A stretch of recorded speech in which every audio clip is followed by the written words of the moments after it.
नमस्कार। पॉलिटिक्स में आप सबों का स्वागत है।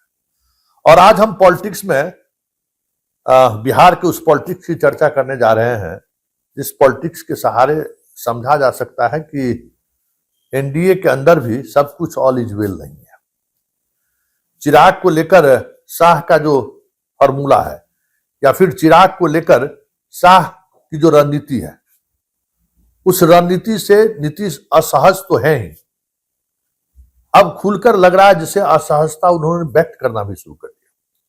अभी तक सब कुछ बंद कमरे में चल रहा था और बंद कमरे में क्या बात हो रही थी? सीट को लेकर।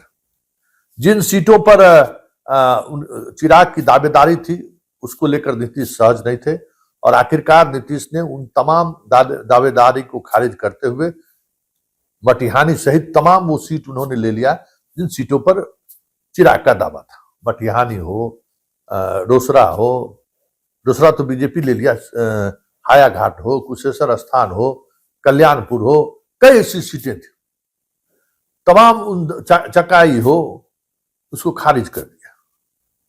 फिर भी शाह की वो कोशिश जारी रही कि चिराग को जो सीटें आई हैं वहां उसे अपर हैंड रहे। इसके लिए वो चिराग के यहाँ जहां कहीं भी बागी उम्मीदवार खड़े हुए उस उम्मीदवारों को कैसे बिठाया जा सकता है। अपने बीजेपी के बाद अगर शाह ने किसी उम्मीदवारों के लिए ये कोशिश की है तो वो चिराग के उम्मीदवार है, ये साफ दिख रहा है। ऐसे में कल जो कुछ भी घटना समस्तीपुर में घटित हुई और जिस तरीके से एक आभा मंडल बनाने की कोशिश हुई थी नित्यानंद राय के द्वारा कि चिराग जो है सो बिहार में नंबर 2 है, उसको तो पीएम ने खारिज कर दिया। लेकिन आज जो कुछ भी हुआ है वो कह सकते हैं कि असहज करने वाली बात है। पॉलिटिक्स पर नजर रखने वाले लोगों के लिए बहुत बड़ी खबर है। चिराग ने आज एक ट्वीट किया है। हालांकि उस ट्वीट के सहारे कहा जा सकता है कि वो आरजेडी पर हमला बोला है, लेकिन आरजेडी के मुख्यमंत्री की घोषणा हुए कई दिन हो गई है। और आज ट्वीट करने का क्या मतलब है? और उसने कहा, रामविलास जी की अपने पिता श्रद्धेय स्वर्गीय रामविलास पासवान जी ने मुख्यमंत्री, मुसलमान मुख्यमंत्री की चर्चा की थी। यहां लोग उप मुख्यमंत्री की भी बात नहीं करते। ये ठीक वही नैरेटिव है जिस नैरेटिव के सहारे रामविलास पासवान नीतीश को 2005 में रोकना चाहते थे। और आज 20 वर्ष बाद चिराग उसी नैरेटिव के सहारे कहीं न कहीं अपरोक्ष रूप से नीतीश पर हमला बोला है और उस सियासत को एक बार फिर से हवा देने की कोशिश हुई। बिहार में एक बार मुस्लिम मुख्यमंत्री भी होना चाहिए। और चिराग के ट्वीट के ठीक 8 घंटे बाद नीतीश कुमार का एक बड़ा ट्वीट आया है और उस ट्वीट में उन्होंने ये दिखाया है कि 2005 से पहले बिहार में जो भी सरकार में थे, मतलब रामविलास भी सरकार में थे और लालू भी सरकार में थे, उसने सिर्फ मुसलमानों को ठगा है, मुसलमानों का इस्तेमाल किया है। हमने मुसलमानों के लिए क्या किया? एक पूरा ढड्ढर जो है ना, जिसना मुसलमानों के लिए किया उसने उस ढड्ढर को डाल दिया। हालांकि कहने वाले ये भी कह रहे हैं कि मुस्लिम वोटर को साधने के लिए नीतीश का इस तरीके का ट्वीट आया है, लेकिन ये सहज नहीं है। या फिर जो कह रहा है ना, वो ट्वीट कह रहा है वो, या एक्स पर जो उसने लिखा है वो साफ संकेत है कि चिराग को इस बार वो बगसने के मूड में नहीं है। चिराग के हर उसके एक एक गतिविधियों पर उनकी नजर है।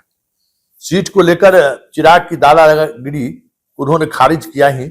अब जहां जहां चिराग लड़ रहे हैं, आपकी जानकारी के लिए, चिराग के उम्मीदवार के खिलाफ 4 जगहों पर जदयू के बागी प्रत्याशी चुनाव लड़ रहे हैं।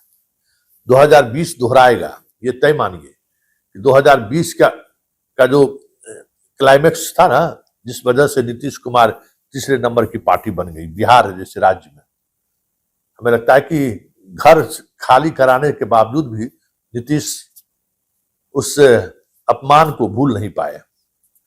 घर से बेघर करवा दिए, रामविलास पासवान की पूरी विरासत को सड़क पर ला दिए। फिर भी हमें लगता है कि नीतीश कुमार के अंदर वो टिस बची हुई है, जिस टिस का प्रकटीकरण आज तुरंत 10 घंटे के अंदर में नीतीश ने कर दिया है। लेकिन बड़ा सवाल यह है कि इस तरीके के ट्वीट के सहारे नीतीश संदेश क्या देना चाहते हैं? क्या नीतीश ये संदेश दे रहे हैं इस बार चिराग के सहारे उनके साधने की कोशिश हुई तो हम चिराग को पहले ही साथ देंगे, क्योंकि जमीनी स्तर पर ये चीजें साफ दिख रही है। चिराग के उम्मीदवारों को लेकर खासे नाराजगी है आपको जदयू के कोर वोटर में। वोट ट्रांसफर नहीं हो रहा, ये साफ दिख रहा है।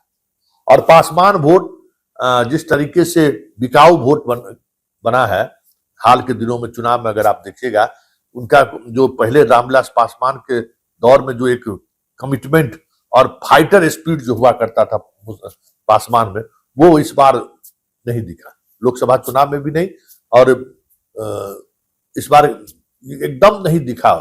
मतलब आप सोच नहीं सकते हैं कि पासवान जैसा फाइटर उम्मीदवार, फाइटर कास्ट डिवीजन भी रहा और कई तरह के खेलों में उसका इस्तेमाल भी हुआ।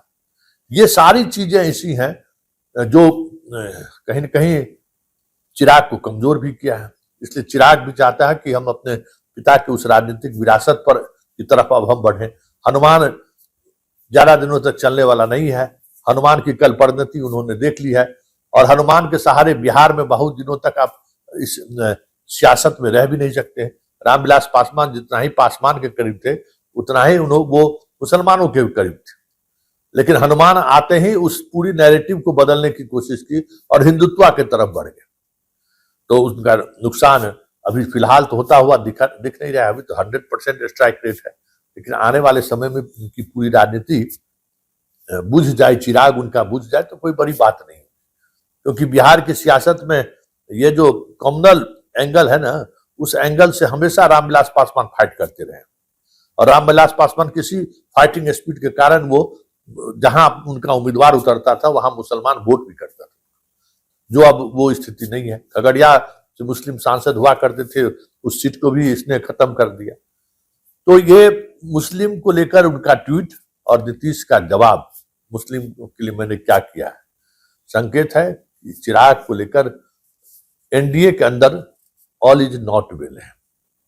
ऐसे में यह देखना दिलचस्प होगा जिन 29 सीटों पर चिराग की पार्टी चुनाव लड़ रही है, वहां जदयू का रुख क्या हो।